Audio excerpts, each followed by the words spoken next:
Welcome back to night 2 of our 2021 Healthcare for All West Virginia Summit. We are a grassroots organization fighting the good fight for affordable and accessible healthcare for all, alongside the West Virginians for Affordable Healthcare, West Virginia Citizen Action Group, and West Virginia Center on Budget and Policy. I'd also like to take a moment to thank the RX Foundation for their generous grant, which allows us to operate throughout the year and continue the good fight in our West Virginia legislature and marketing our efforts to citizens and obtaining volunteers. And next slide. We just have a couple of webinar reminders and some etiquette details to address. All right, this webinar is being recorded. Closed captioning is available. Please remember to mute your microphone so the panelists can be heard at all times. And questions can be sent anytime via chat to panelists or everyone. And please use the raise your hand function or a button at the appropriate time for questions if the chat is not accessible to you. And don't forget to follow us on Twitter at HC4AWV, that's Healthcare for All WV, or like us on Facebook at Healthcare for All WV. As I stated before, this is day 2 of the summit. My name is Adam Starks, and I am the Barber County Coordinator for Healthcare for All. And I joined this movement because I've always had 20 years plus now, employer-based insurance. Yet I go year after year, thousands of dollars in medical debt. And, you know, I can't remember the last time I haven't had a payment that was medically related. And so with thousands of dollars in debt year after year, whether I'm trying to address my allergies or my children being admitted from everything from fractured bones to Lyme disease, I can't stop this debt trap related to medical bills. So the medical billing process as it related to what my health insurance will and won't cover is frustrating to say the least. All right, in network, out of network, requires prior authorization or not covered at all. Okay, and one procedure or medication may be covered at 100%, while another one may be covered at anywhere from 20 to 50%. It's very confusing. Or, you know, their preference, health insurance companies, it's not covered at all. Okay, so to maximize profitability. Unfortunately, you know, this is a human right, and this has been debated since the beginning of time, which I'll share a memorable quote with you all later on. But we've been fighting this battle now generation after generation. And when we feel like we're getting so close, another administration may come in and move that dial a little bit backwards. And so we're going to continue the good fight tonight and beyond. And we hope we will inspire you tonight, and hope you will join us as volunteers in our movement. All right, this convoluted process, you know, with health insurance isn't necessary. Every other industrialized nation has figured out that healthcare access is a right, and they are better off for it. And it can be that way for us. And I wholeheartedly believe in the Healthcare for All movement and hope to do my small part in this good cause. All right. At this point, I'm going to turn it over to our Executive Director, Dr. Jessie Ice, for the wins. Thank you, Dr. Starks. You know, when we think about healthcare, we can often feel overwhelmed, like, what is it that we can do? Can we do anything at all to like Dr. Stark said, to move the dial? Is there anything we can do? And I'm here to let you guys know a little bit about, yeah, we can do that. We've done that in the past. And I'll tell you about that before we get into our entire healthcare agenda. So I'm Jessie Ice. I am the Executive Director of West Virginians for Affordable Healthcare. And I want to mention that our organization was founded back in 2010. So a little bit ago, a while ago, to advocate for our state to quickly opt into Medicaid expansion under the Affordable Care Act, which was huge for West Virginia. And you know, we're proud that we could help our state be one of the very first of all the states to expand Medicaid for adults from an income eligibility of less than $5,000 a year for a single adult, you know, an adult, not a single adult, to the level that we have today, which is about $13,000 a year. That's a huge leap.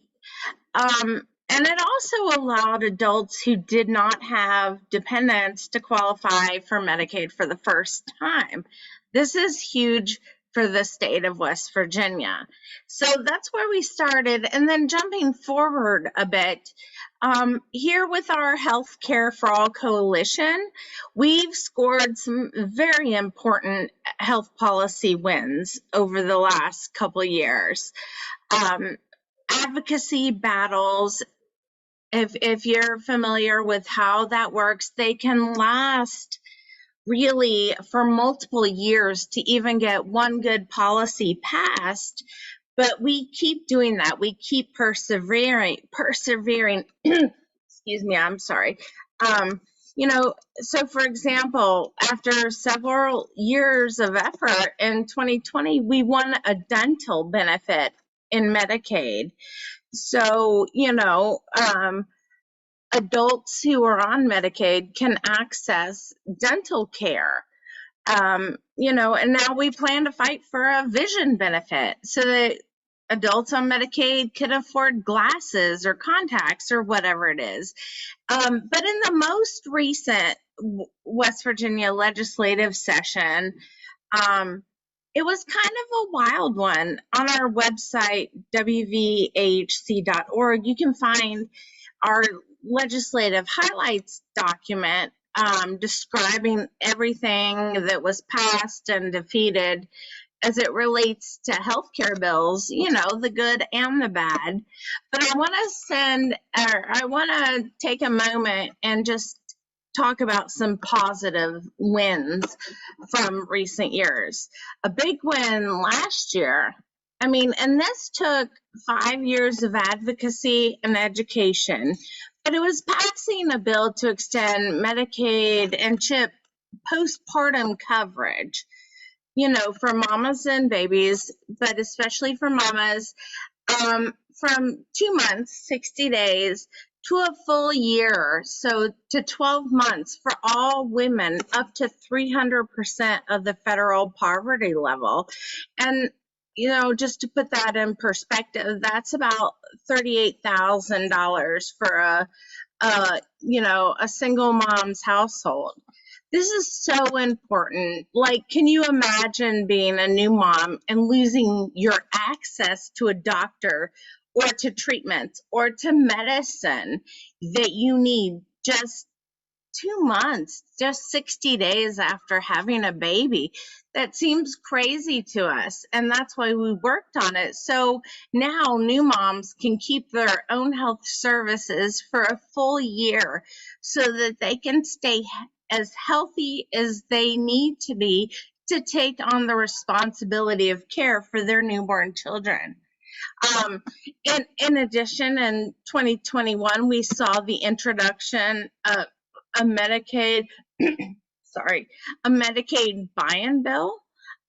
This was sponsored by one of our own delegates, a Republican, Evan Worrell of Campbell County. The bill attracted a ton of interest and support from both Republicans and Democrats. It's very bipartisan, right? The Medicaid buy-in bill, it would allow folks to pay a small premium and keep Medicaid coverage when they go over the Medicaid income eligibility limit. And this is what we call the Clift Effect. And the Clift Effect keeps some folks stuck in these sort of low-paying jobs just in order to keep their Medicaid healthcare coverage. But why should you have to be stuck, you know, in that when you can use, like if we had a buy-in that you could use to, supplement and keep continuous healthcare coverage. And we're going to hear more about that coming up here in this webinar. But, a couple other things that we did back in 2020, we were successful in passing a bill to put a $100 copay cap on insulin for folks with diabetes. In 2021, we introduced a new bill to lower that copay cap to $25 and add a new $25 copay cap on other diabetes-related drugs and a $100 copay cap on supplies and equipment. Here we have to give a huge shout out to delegates like Barbara Fleshauer, who championed the bills both in 2020 and 2021. And we're going to continue to work on this issue with Delegate Fleshauer in 2022. But these things would not have passed without help from the folks who are living the stories that we're talking about. So, at the same time that we're trying to pass these very progressive bills to help all with healthcare, sometimes we need to take a step back and we have to stop bad bills from passing. Stopping bad bills from passing is also an important victory, right? So in 2021, we had a huge victory when we stopped a proposal to phase out the state personal income tax. Again, this is with a broad coalition effort. And, phasing out a tax might sound really good, especially for folks living with low incomes. I would love if somebody said, oh, you're going to pay less in taxes. But remember that low-income families pay little to no state income tax.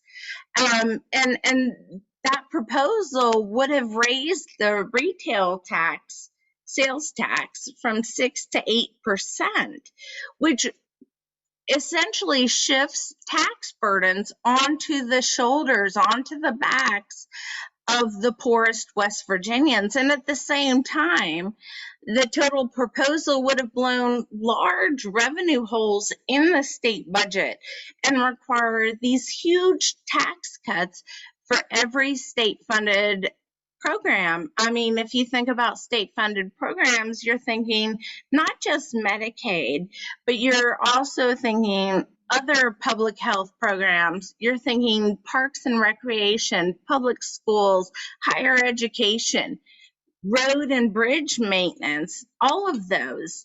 And so fortunately, we were able to be a part of the movement to stop this proposal literally at the last minute.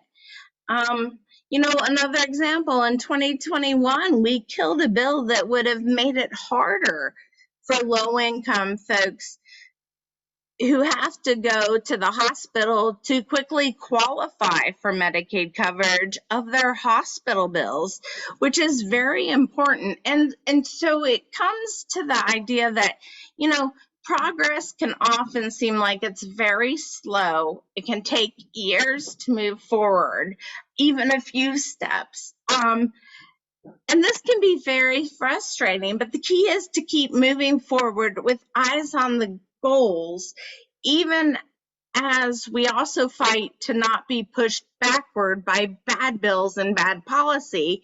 And I would say that the Healthcare for All Coalition has made great strides in doing that, staving off the bad and pushing forward the good for the benefit of all West Virginians. Thank you. Dr. Rice, thank you for that introduction to the wins and our fight moving forward. And next up, we have Mrs. Lisa Deal, who is going to talk about investing in public health care and home health care. Lisa, the floor is Thank you. yours. Thanks, Adam, and thank you, Jesse, for kind of setting the stage. I'm going to start us off talking about two items on our 2022 healthcare agenda.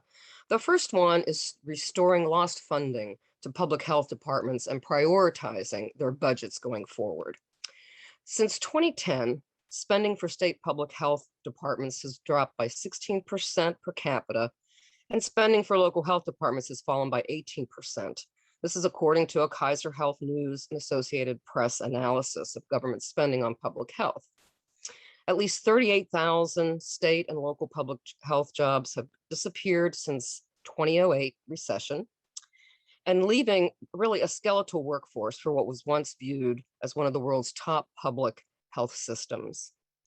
Over the past decade, in West Virginia, state funding cuts have eroded local health departments' ability to serve their respective communities and respond to public health emergencies such as COVID-19.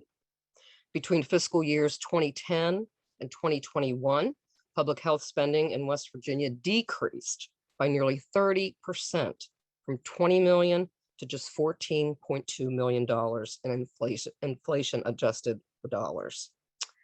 Of course, this has had direct impacts on staffing levels in local public health departments, which experienced the loss of over 250 full-time employees between 2007 and 2019.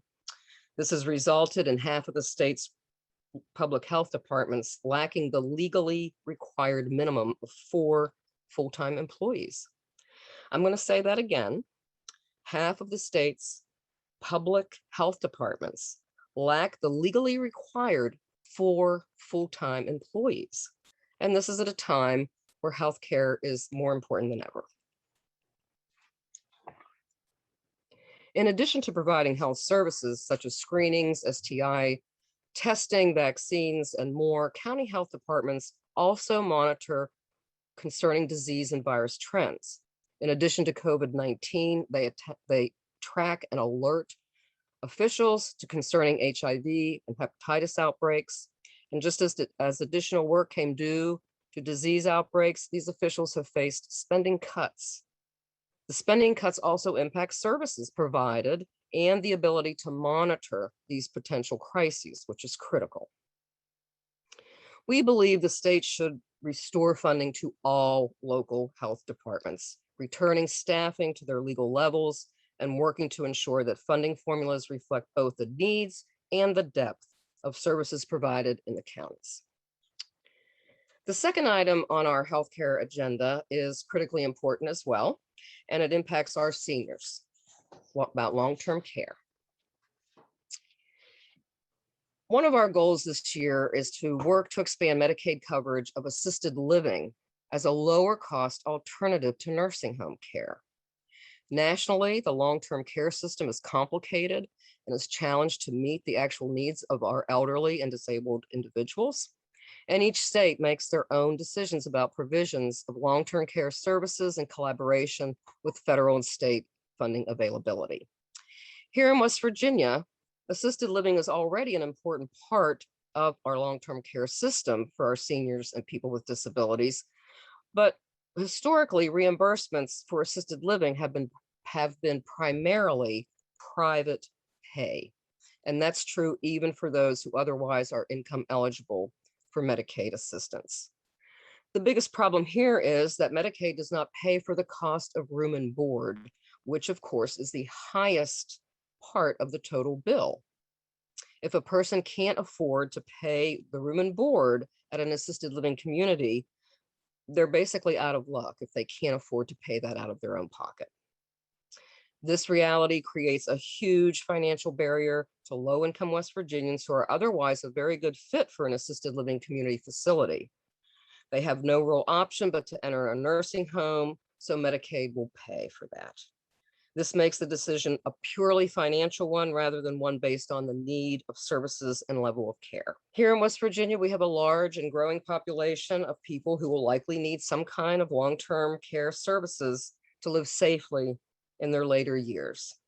Among the states, West Virginia is the third highest, has the third highest percentage among the states of people who are 65 or older. It's about 20% here in West Virginia. According to WVU's Bureau of Business and Economic Research, the total populations of West Virginians over 65 will grow 41% between 2010 and 2030.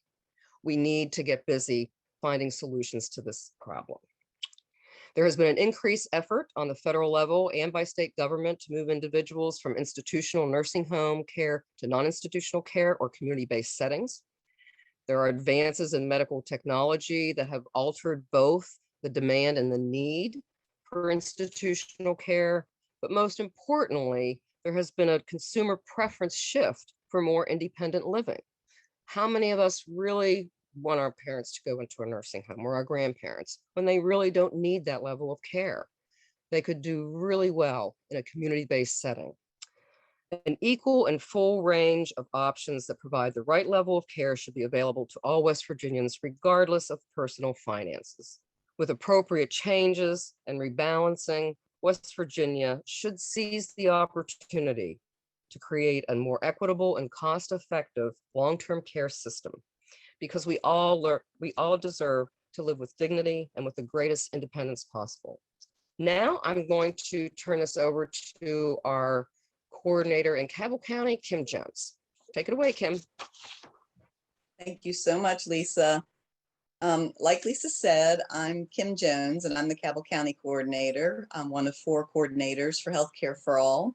I've been with the campaign for 2 years, and I began working as a volunteer for Healthcare for All on the bill that Jesse mentioned to lower copays for insulin for West Virginians. I'm so grateful to have had the chance to work with this wonderful team and make healthcare more accessible and affordable for the people of our state. It's been quite an adventure and quite an education for me, and it's been a privilege. I'm going to elaborate just a little bit more on what Lisa was talking about with home health care. We have 2 agenda items that are going to cover this, and one of them was what Lisa talked about, and what I'm going to talk about is the healthcare workers. So like Lisa said, we have many people in West Virginia who are over 65, and our healthcare system is not equipped at this point to meet their needs, especially in the area of home health care and community-based services. And unfortunately, most seniors don't have the savings in West Virginia to pay for the expenses of home health care. And many don't have family members that can provide the care they need because most family members have to work. And few families have paid leave, which would allow them to take some time off to take care of their aging loved ones.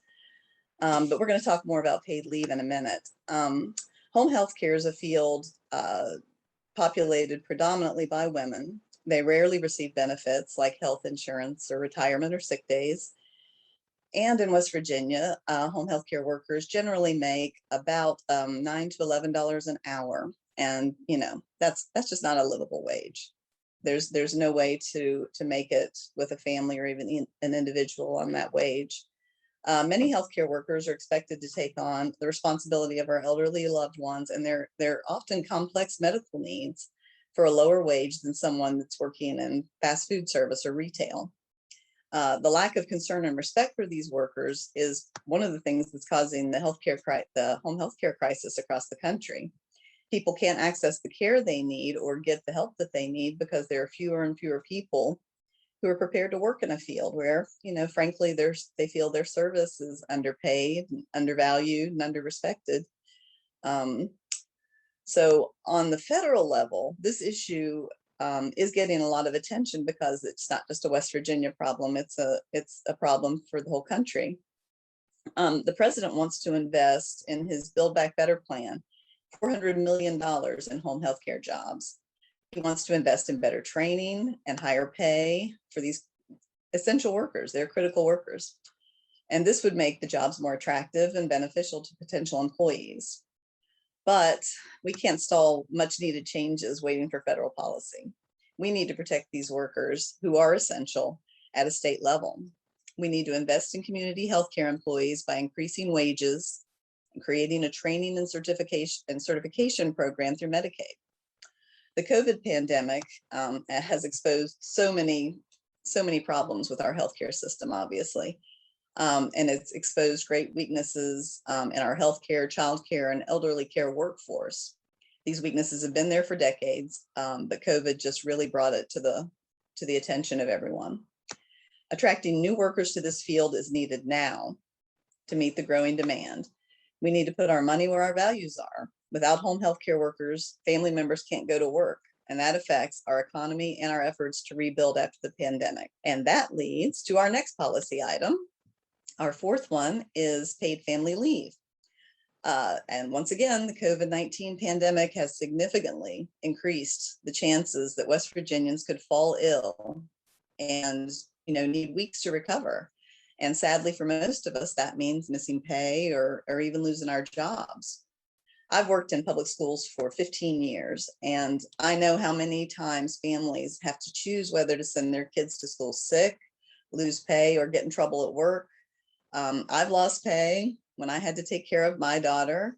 And during a pandemic, it's extremely dangerous to the community, to school staff, to other children and other families when parents are forced to choose between the health of their families and a paycheck.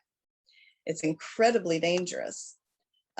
Families expecting a baby or are involved in adoption or foster care face similar challenges. Very few employers offer paid family leave, so families have to contend with losing pay or putting their newborn straight into daycare and not having time to bond with either their newborn or their foster child or their adopted child. And the kids and the families desperately need that. It's super important to their development and their state of mind. If a family member gets sick or needs surgery, once again, most West Virginians have little or no safety net to get through these times. For so many, that means leaving work for weeks to take care of a family. And not many people have the luxury of having the kind of job that would allow that, whether they get paid or not paid for their leave. America is sadly one of only a handful of countries on the planet that doesn't have paid family leave for its citizens. In 1993, the Family Medical Leave Act was written into law, and it addressed the dire need for protections for workers who might otherwise risk losing their jobs to take care of their families. It addressed the lack of leave policies of most employers. And importantly, it also acknowledged the inequality of employer policies affecting women in the workplace. Because, as everyone knows, caregiving and child rearing usually fall to women. And as we've seen with COVID, who's dropping out of the workplace to take care of their families? It's women. It's a second epidemic of women losing their jobs and having to quit work because of caring for family members, whether it's their elderly family members or babies or sick relatives. But unfortunately, that big change was made 30 years ago, and not much changed to help for families since. Today, only 20% of private sector workers have family leave, and only 12% is paid. Low-wage workers and workers of color fare far worse than the average. To combat the lack of federal action, a handful of states have enacted their own family leave laws. Today, there are 8 states in America that have paid maternity leave.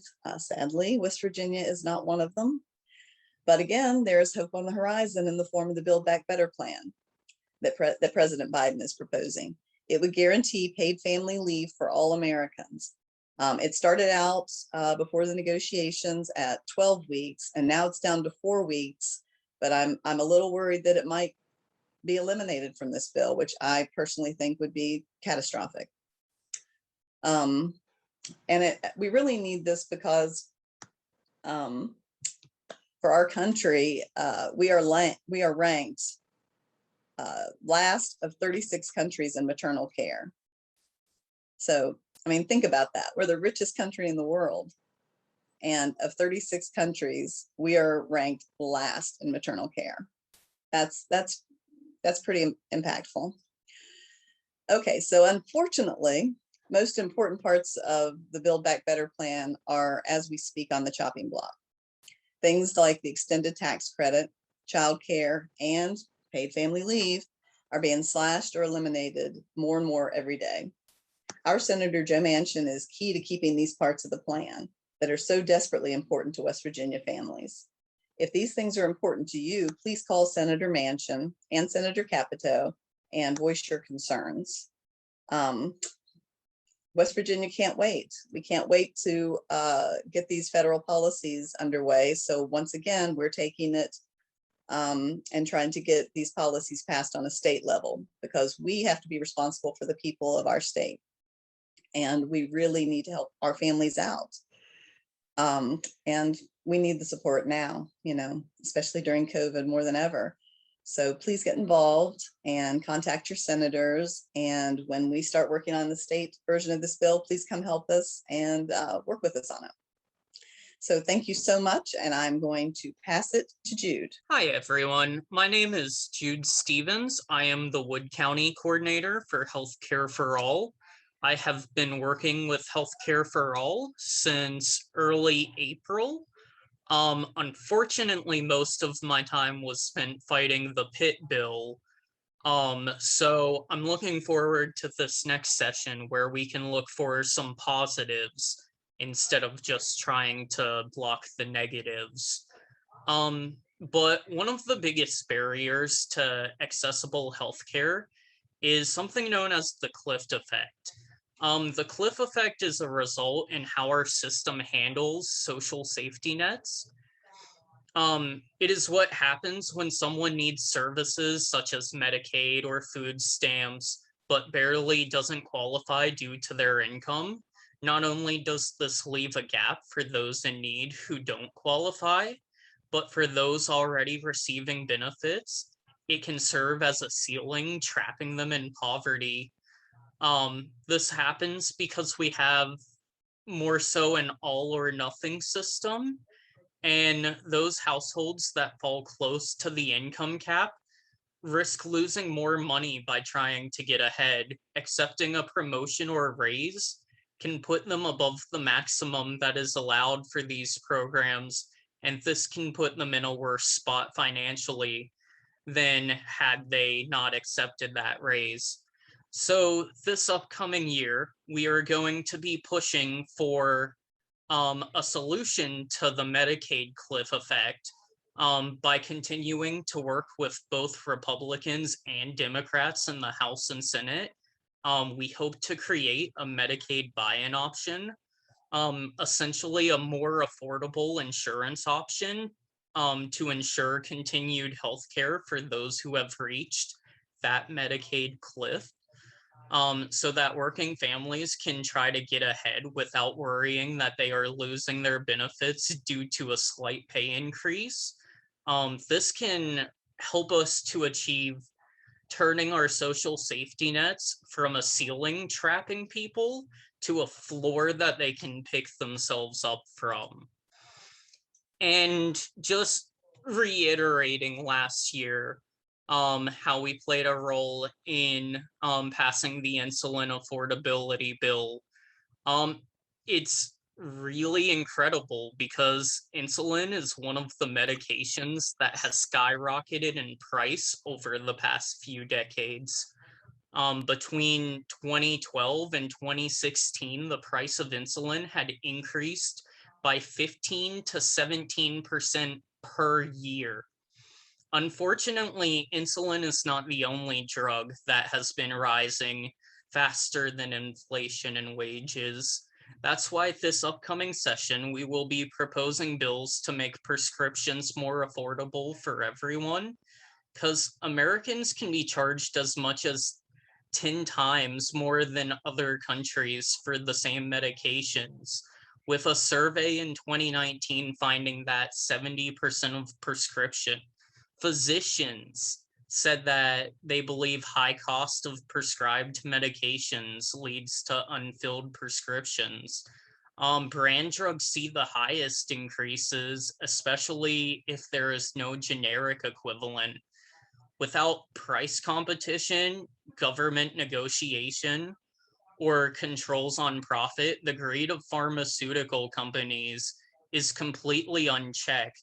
And consumers, Medicaid, and Medicare are all hurting by high, unaffordable prices for drugs that can be life-saving.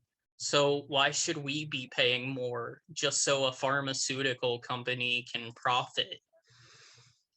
And, you know, part of what we got last year as well, another big win, was the expansion on Medicaid to cover dental benefits. This was a huge win because left untreated, it can lead to heart disease, strokes, and diabetes. Before last year, the only feasible option that most West Virginians who relied on West Virginia's Medicaid had was to either have their teeth removed or let them rot. But thanks to what we had accomplished, they are now able to receive up to $1,000 a year in preventative care, allowing for more people to access treatments. Building off of that momentum, this year we would like to extend our state's uses of Medicaid funds to cover vision care as well, in addition to improvement of one's life that being able to see can bring. It also increases productivity at one's job, and annual eye exams can also catch early signs of diabetes, high blood pressure, high cholesterol, rheumatoid arthritis, other autoimmune diseases, as well as certain types of cancer. So you can see with me why the access to vision care is extremely important to the overall health of West Virginians. And hopefully we can achieve the same that we did for vision last year. And with that, I am going to pass it back on to Adam Starks. All right. Hey, thanks, Jude, for that important information. And tonight I'll be talking about medical debt and racial disparity. So bear with me. This is going to be real fast, all right, and real intense, all right, because these are important issues. I started out with cost because this is something everyone can relate to. You probably, when I was talking about that, you probably thought about your grandmother or your mother or a sibling who needed health care, and the parents or yourself, you were worried about the cost and what it might do to them. Will they have to claim bankruptcy at the end of it? Will they have to fight with their insurance company? All right, that medium in between you and the doctor, all right, the determination of how much your health care is going to cost, whatever you need, whether it's replacing a hip or fixing a broken foot, all right, you don't get to shop around like you do on Amazon or Best Buy or Target for the best deal, right? You kind of have to accept the price as is. All right. If you have a broken leg, you have to have it healed. If you have brain cancer, it has to be healed.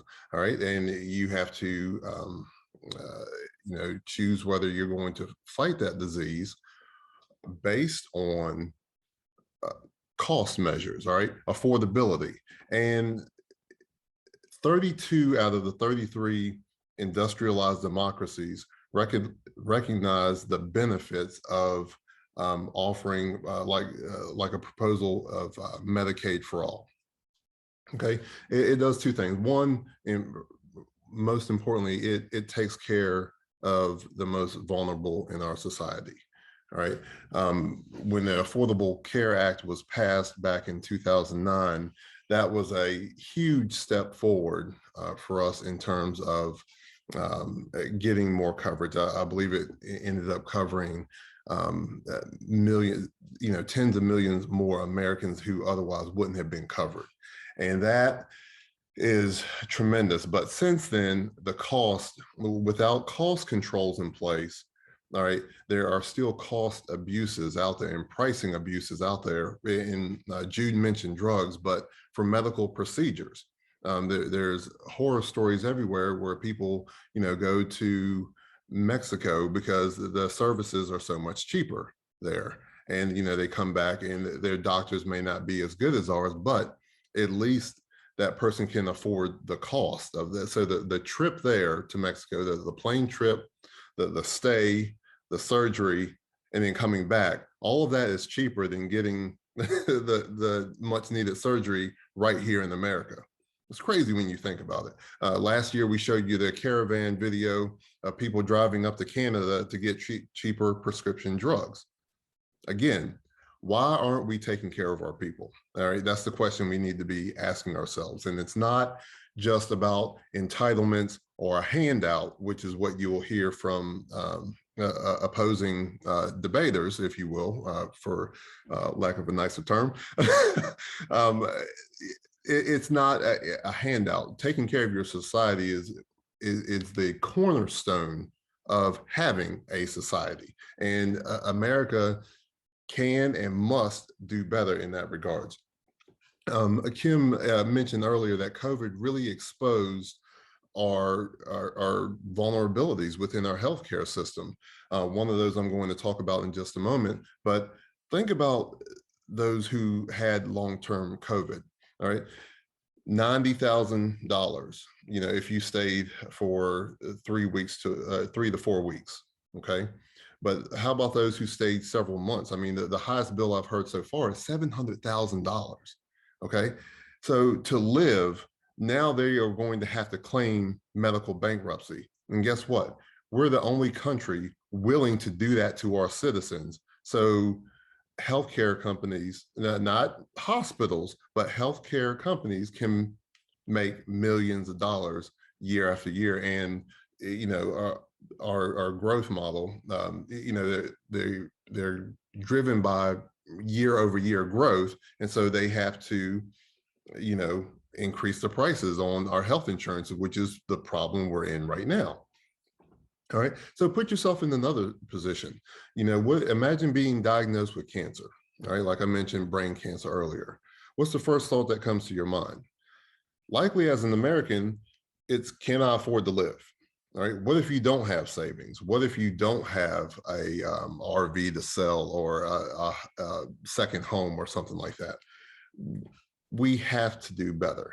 Just because you are unfortunate enough to be stricken with cancer, whether it's brain cancer, breast cancer, prostate, whatever, it should not bankrupt you because you want to live. You have a right to live, period. And putting someone in the middle of whether or not you get to live based on whether you can afford it is classist. All right, and just something to think about. So the solution here is, you know, to protect West Virginians and by extension all Americans from having their financial security destroyed due to medical debt, is we need to codify a uniform set of protections from medical debt and the aggressive collection policies against low-income West Virginians and low-income Americans. All right. So I'll leave it at that because we are running a little bit behind on time. But the other thing I want to talk about is racial disparities. And this is a tough one, especially in a state that is 95%, 94, 95%, depending on the day that you look at, 94, 95% white. All right, why would racial disparities matter? All right, so it's easy with no data collection in this state. It's easy to dismiss it or gaslight these issues. So you'll hear things like, oh, you know, here's another thing that they just want to be victims.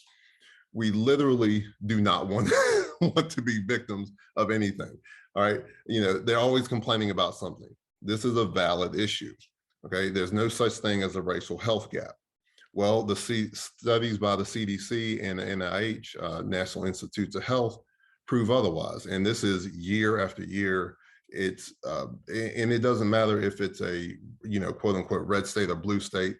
These disparities exist all over the nation. So the solution, addressing racial disparities in health access and outcomes, this has been addressed by the Minority Health Advisory Team within leadership and Black and brown communities in Morgantown with WVU, in Huntington with Marshall, but it's largely been splintered. All right, so it's taken off, and then it's been dropped by the wayside. And I know people are still working on it, but at the same time, there is a lot of it's kind of buried down underneath everything else. And so to effectively address this matter, we're going to have to address some of the racial hierarchies and even a caste system in some issue in certain areas, excuse me, that have impacted people of color trying to access healthcare in West Virginia. I want to read you an excerpt, and this is a little unorthodox, probably for such a meeting, but I do want to read you an excerpt from a book called The Sum of Us. All right, it's one of the most important books I've read this year. It's by Heather McGhee, and it says what racism cost everyone and how we can prosper together. It's a short excerpt here, so just bear with me. I love this book. I've read it twice already. All right. It turns out that the average white person views racism as a zero-sum game, added Summers. If things are getting better for Black people, it must be at the expense of white people. But that's not the way Black people see it, right? I asked. Exactly. For Black respondents, better outcomes for them don't necessarily mean worse outcomes for white people. It's not a zero sum, said Norton. As to why white Americans who have 13 times the median household wealth of Black Americans, which is not necessarily the case for many West Virginians, but as a national average, that is true. As to why they feel threatened by diminished discrimination against Black people, neither Summers nor Norton, who are both renowned scholars, had an answer that was satisfying to any of us. There's not really an explanation, said Professor Summers. And this is something that has been studied for decades. When the Chicago riots took place during the Red Summer, I believe it was 1918 or 1919, there was, and then again in 1950, there was a study conducted that was released and never acted upon by the local government or at the national level. They were supposed to basically give equitable housing, but one of the things was Medicare, or not Medicare, but healthcare. And that never occurred, and for obvious reasons. So I read that because in a state with a 95% white population, that's going to be one of the prevailing mentalities that you're dealing with. So I'm saying this to our white allies. If you're having this discussion with West Virginians and why this matters, that's going to be the mentality that you're dealing with. And I know that's uncomfortable, okay? But that's not the purpose of this. The purpose is you have to understand what you're dealing with, because this is the Mount Everest of healthcare policy issues in West Virginia. And there are many white allies among us for sure. So we're going to need your help in addressing this racial gap in healthcare. All right, if we're going to get at the crux of this problem, we're going to have to come together. And it's been done before in West Virginia, believe it or not. You can look at Matewan, for example, all right? That history there, all right, that was to address workers' rights. And this is where Black and white coal miners came together because they realized that they were humans first and that they were being badly mistreated. And so they banded together, all right? And that is a prime example in this state of when we come together, we can achieve incredible feats. It's not about me getting better healthcare. Look, I have a job, all right? I'm going to have healthcare. I'm going to get what I need, all right? I want you to be on par with me, all right? And I want all of us to prosper together. Black, white, it doesn't matter. But we need to come together. And unless we do that, we're not going to be able to address our collective needs. All right. And with that, I am going to turn it back over to Dr. Jessie Ice. Thank you, Dr. Starks. I would say I love your explanation of, like, it's not a zero-sum game. It is not a zero-sum game. And I think the next slide, Hunter, maybe, about non-medical factors that Medicaid can help with is good to know about, because, you know, one way we can address issues of inequality, but not just that, just for regular folks too, it's that we can help improve health outcomes by addressing non-medical factors that impact health, right? So we have a traditional idea of what healthcare means, you know, going to the doctor, getting needed surgeries, taking our medications, whatever it may be. But we also know that there are factors in a person's life that impact their health and well-being that doesn't fall under these traditional categories of healthcare.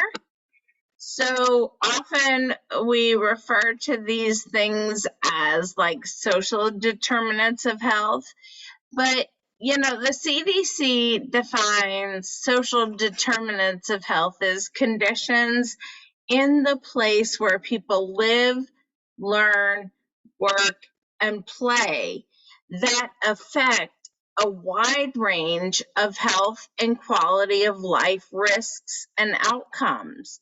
So, for example, we know that things like access to education, adequate housing, food, economic stability, and you know, so many more, they all contribute to the health of individuals and families. So one of the things that we can do is to ask Medicaid to have the flexibility to address these non-medical factors of health as an option. A great example that my coworker Kat uses and she knows about is, you know, of providing an air conditioning unit for a child who suffers from asthma. This is not what we would traditionally think of as health care, but we know that it could potentially reduce that child's trips to the emergency department, which is by far a better health outcome in so many ways.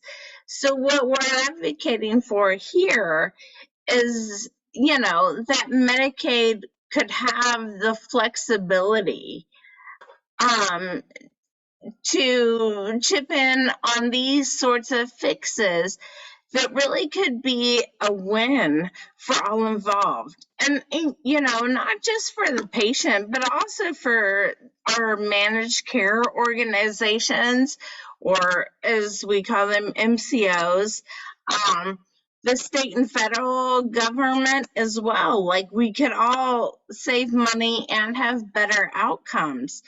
And given the flexibility of covering non-medical factors of good health by providing Medicaid in West Virginia the power of like a capitation rate that allows these sorts of interventions, we could potentially save money at the same time we are generating better health outcomes. So like I said, this would be a win for like all involved parties. The waivers to the program, we know this is possible, and we would obviously urge our legislature to explore these as another helpful agenda item to make healthcare more accessible, more affordable, and more useful for the folks in our state. So hopefully I did that quickly enough to keep us on track, and I'm going to turn it back over to Hunter. Hi, everyone. My name's Hunter. I am the Kanawha County Coordinator for the Healthcare for All West Virginia campaign, and I'm really excited today to talk about two of our agenda items that, affect my life personally. First is addressing the maternal and infant mortality crisis by making doula care a covered Medicaid benefit, expanding home visiting programs, and providing expanded maternal access to mental health services. I like to refer to all of this as perinatal care. Perinatal health refers to all healthcare services concerning both pregnant folks and babies from pregnancy through postpartum. So that's embryo, fetus, pregnant people, through postpartum, physical and mental health, all of it. And as it turns out, we don't do terribly great in perinatal health outcomes in the US or in West Virginia. Like infant mortality rates are significantly higher in the US than other modern countries. And unfortunately, they're even higher in West Virginia on average compared to the United States as a whole. I think we could, anyone who's had a child can speak to the cost of giving birth. I know that I had, I think myself personally, I had PEIA, and I had a very no problem kind of birthing experience, had a $7,000 bill by the end of it. Basically no one should go bankrupt having a child. What is the point of our government if it's not to support healthy families and support the people who are the reason it exists? So we do have a lot of we've had a lot of wins in the Healthcare for All West Virginia campaign, expanding Medicaid for pregnant and postpartum people. Now folks who are pregnant up to 1 year postpartum can qualify for Medicaid up to 300% of poverty levels. That's a huge deal. And we'd really like to build on these wins with a couple different policies, one being making doula care a covered Medicaid benefit. So a doula is a person who's employed to provide guidance and support to a pregnant woman through pregnancy and labor. They're basically advocates for people during the birthing process. So giving birth can be very difficult and scary, it's I think it can be really intimidating to step into this medical space where you're already scared, and it's just such a huge deal. I mean, this isn't news to anybody, and to have someone by your side who's basically an expert in advocating for your needs would be a huge deal. And if this care was covered by Medicaid, this vital service would be accessible to so many West Virginians, and it's super needed. And not only is it helping people who are giving birth, it's creating more jobs in West Virginia because it's making it possible for folks to be doulas and be paid to be doulas. I'm super excited about that policy. If that's something that you're interested in, please reach out to me. Please reach out to anyone on our team so that we can fight for that policy together, because West Virginia needs this. The other policy we're looking at to address perinatal health care is expanding home visiting programs. I know that when my daughter was born, I hated taking her to the doctor for her, you're taking a little 6-week, 12-week-old baby out to a hospital, surrounded by, just people. It doesn't matter if people are sick or not. It's terrifying. And in a lot of other countries, things are set up so that doctors and healthcare professionals actually come visit new parents at home. So this is not only safer for babies, it also provides an opportunity for this kind of care to be more, I don't know if intimate's the correct word, but an opportunity for more wraparound services to be offered. Hey, not only do I need to make sure that my baby is safe and healthy, but I need help with this and this and this, and I just think that that would be really, really great. And I think that COVID has really demonstrated the need for these sorts of services whenever it's become so much less safe for us to go to our doctor's offices. And again, this is just another family-centered policy. It's something that the state of West Virginia could do to improve the lives of West Virginia families because, well, I mean, babies are like how like we continue and who like they matter so much. Sorry, I'm trying to like keep talking and not take too long, and now my pets are getting all up in my space. But the third policy with regarding perinatal health is providing expanded maternal access to mental health services. So this really just kind of rolls into the next policy agenda piece that I want to speak to is prioritizing mental health in general by requiring all health insurance plans to cover an annual 60-minute mental health checkup. I really think this is the bare minimum that our insurance companies could do for us. Mental health and physical health are more intertwined than we really previously understood. Mental health affects physical health affects mental health. Many conditions affect both simultaneously, and basically health is health. You know, your brain is an organ in your body. Mental health is health care. We've all kind of experienced in this past, year and a half, 2 years of COVID, a lot of fear and anxiety and isolation. And, you know, I know a lot of folks who are having mental health problems who have not really struggled with that in the past. I know that mental health is something that I have personally struggled with the majority of my life. And it's hard to get health care for mental health. It's really inaccessible. And this is something that really desperately needs to change. And one tangible step that we could take to make mental health care more accessible to West Virginians is requiring at least one annual checkup to be covered by every insurance policy in the state of West Virginia. I'm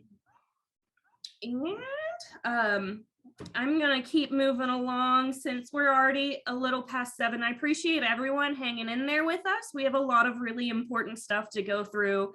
And real quick, I want to spend some time. We've talked a little bit today about Biden's Build Back Better plan and how a lot of the things that we're fighting for are also being fought for on the federal level. And Dr. Adam Starks, one of our coordinators, put together this video that I'm just going to play real quick. Can I take just a couple moments to tell you about a bill in Congress called Build Back Better? It could provide more than 17,000 good new jobs to West Virginians. Build Back Better could cut the cost of child care and long-term care, lower health insurance charges, and protect working parents' job security when they need a paid day off to care for a sick child. And Build Back Better gives every working family with kids a tax cut. Build Back Better is paid for by making sure that billionaires and wealthy corporations pay their fair share of taxes. No one making less than $400,000 a year would pay more in taxes. In fact, most would pay less. Senator Joe Manchin has the power to deliver Build Back Better jobs and help working class families. Please get involved by calling his office. Your voice can make a difference. Please click on the link, Phone to Action. Whether you reach a live person or an answering machine, tell the office your name, where you live, and that you want Senator Manchin to support Build Back Better and to support fair share taxes for rich corporations and billionaires.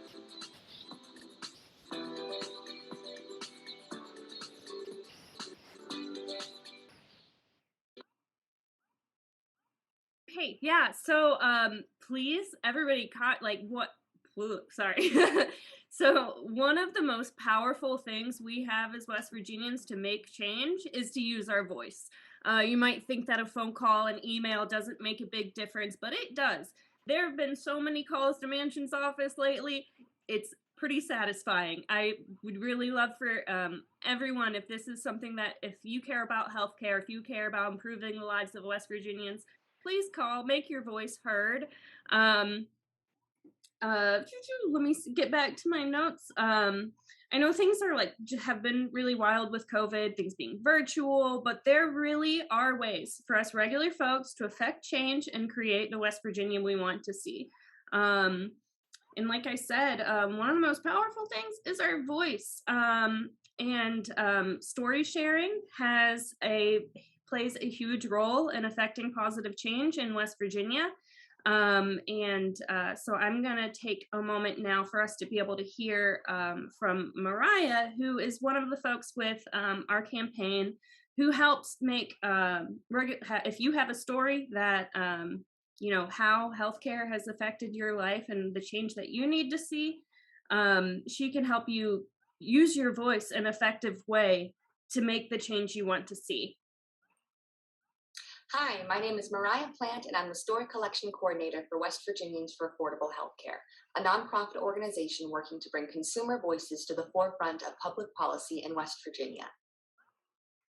One of the most powerful tools we have in this work are the personal stories of people in our own communities who are often struggling to access the healthcare services that they and their families need to survive and thrive in West Virginia. We know these stories have power because of the cognitive and neuroscientific research that tells us that our brains are biologically hardwired to remember and respond to information when presented in a compelling narrative. Focus, trust, empathy, memory, even generosity and kinship. These are all neural activities that are stimulated when your attention is captured by another human being with whom you can identify a common culture, geography, or value system. These shared experiences bind us together and heighten our sensitivity to the needs and perspectives of others, even if those experiences are extremely different from our own. Most importantly, stories inspire action. When used effectively, our voices can move people, our neighbors, our community members, our representatives, both locally and on a national level, to address gaps and inequities in care head on and meet the people and their needs where they're at, and enact policies for the long-term good of all of us. It all starts with a story, something that every West Virginian has. West Virginians for Affordable Healthcare is always looking to connect with people who are interested in sharing their story to help others in our community. My job is to work with individuals who want to share their story, first in listening to it and then discussing how it might intersect with some of the policy issues that we're advocating for. Together, we'll collaborate to craft a narrative that both positively reflects that policy issue and the storyteller themselves. We share these stories in a variety of ways, including written blogs, op-eds, letters to the editor of local and statewide newspapers, educational video, audio, and social media content, community listening sessions, and public speaking opportunities, just to name a few. West Virginians for Affordable Healthcare strives to be 100% transparent in the usage of stories for advocacy purposes. We will never share or repackage a story or personal information without consent. We're currently seeking new storytellers to help us talk about a variety of complex issue areas facing West Virginians, including but not limited to substance use disorder and recovery stories, long-term home and community-based care stories, reproductive health care and child care stories, West Virginia Medicaid stories, and prescription drug affordability stories. Long story short, if you or someone you love has struggled to afford their health care in West Virginia, I want to hear from you. My name is Mariah Plant. I'm the Story Collection Coordinator for West Virginians for Affordable Healthcare, and you can reach me anytime by emailing me at mariah@wvahc.org. Hope to hear from you soon. All right. Yeah, that's Mariah Plant. She said it way better than I could do it, and that's her job. If someone could put Mariah's email in the chat, that would be awesome. And I am going to wrap up just with sharing. Hi, my name is Mariah Plant, and I'm the so these are our 4 Healthcare for All coordinators. We got Kim Jones, who you heard from in Campbell County, Jude Stevens in Wood County. My name is Hunter Starks. I'm in Kanawha County, and Dr. Adam Starks in Barber County. So if you want to be part of this campaign, if there's a policy that you heard about today that you want to fight for, contact any of us and we'll get you in the loop. You can find us on Facebook, on Twitter, and on our website also to stay in the loop, because I would really love for everyone who is interested to join our team and be part of fighting for the West Virginia that we need to see. Since we are a solid 10 minutes past 7 today, if folks agree, might want to wrap up without too much time for questions, but you can always send us a message through our Facebook page with questions that we can answer for you, and any information on how to get involved. And I figure finally I'll just pass it over to Dr. Adam Starks. Cool. Thanks, Hunter, and everyone else for your participation tonight. Yes, we were over by a little bit, but this is an important issue that is obviously difficult to wrap up in 1 hour. Of course, I'm not going to take too much more of your time, so I want to leave you with this quote and reiterate the call to action. So this is from Benjamin Rush, and many of you may or may not know him, but he was a lesser known founding father. He was an abolitionist, father of American psychiatry, and a signer of the Declaration of Independence. So not often mentioned in the history books, but definitely important. Unless we put medical freedom into the Constitution, the time will come when medicine will organize into an undercover dictatorship to restrict the art of healing to one class of men and deny equal privileges to others. The Constitution of the Republic should make a special privilege for medical freedoms as well as religious freedom. As we all know, freedom of religion succeeded, while freedom of healthcare access fell by the wayside. And since 1776, generations of Americans have continued the good fight for every American's right to healthcare. However, it's important to note that our opponents have worked just as fervently to hamper and regress our advancements. I'm going to leave you with that and another call to action. Join us. Go to healthcareforallwv.com and become one of our valued citizen activists by volunteering with our campaign. Share your story with Mariah Plant. That is an absolute critical piece to our mission. We want to hear from you. We don't want you to struggle. Okay, and we want to help you when we can. And contact your congresspersons. All right, we've mentioned Senator Manchin a couple times tonight, Senator Capito, but there's 3 other ones too. All right, Representatives Carol Miller, Dave, there's Dave, and then there's Alex. I'm sorry, my mind just went blank on me, but you know who they are. Call them. All right. Tell them that you care about West Virginians, and they should too. Our healthcare, nothing matters more than our health, regardless of which side of the political spectrum you fall on. All right. So and lastly, pay attention.